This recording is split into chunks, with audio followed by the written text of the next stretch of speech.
Okay, this is a 2000 Toyota Celica GTS. I'm taking off the idler pulley arm. Very difficult. I think they did this for the Corolla engine, and the Corolla engine motor, or the engine compartment has more space. So this bolt, as you can see, is too long for the engine compartment, and I'm having to jack the engine up. So I've taken the motor mount off, and so we're going to do this reverse since it took me a while to figure this out. I guess engineering, I'll show you how to put it back in and then do the opposite to get it back out. So one of the other videos on the Corolla mentioned that this is a specialty bolt. I think it's the Corolla 2000 to 2006 video. It's an M5 something or other. This is fairly loose. If you get it out of the car, you can get it off with a pair of vice grips. That's what I did, and there's actually no damage on the bolt. So, and then I put it back. Okay, so as per the previous video, I don't know if I'm going to be able to splice these together or not, but there might be like 5 parts to this, or I don't know, 10. This is a 2000 Toyota Celica GTS idler pulley arm. I have it out of the car now. Don't know if you can see that down there. I should get my flashlight. I've taken the alternator out, taken the motor mount out. At least this part's behind. This part you can't get out. There's one bolt that's behind the water pump.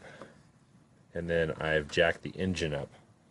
And I'll show you in a minute why I had to do that. So, okay, so I also took off the cruise control, which is located here. Okay, so you see this part here. That's going to need to slide on the top of that right there. Is a 12mm bolt that goes over the top. This is the bolt that holds the idler pulley in place here. Let me switch hands. Right here. So, idler pulley's here. This is the pivot point. You can see the engine compartment there. Okay, so that's on now there.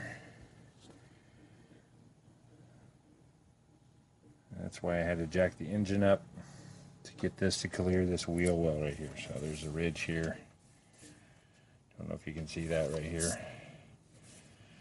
That bolt does not clear if you take it straight out. Kind of a crappy design. Okay, 12's back on and tight. Right there. And that one's tight. Good to go. Now I got to get everything put back in. That would be the cruise control, alternator, motor mount. So we're going to go through that. Okay, first bracket of the motor mounts in. Alright, so I got the engine mount back in. 1, 2, 3, 4 down there for the mount, 5, and then 2 bolts on the bottom. Oops, sorry. See those down there? Yep, 6 and 7 right there. Okay, alternator's back in.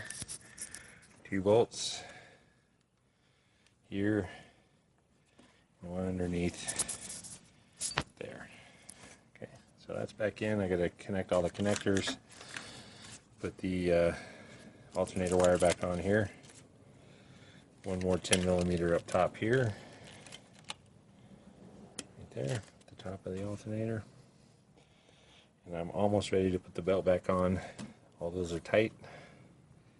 Good to go. I think the hardest part about this job was having to jack up the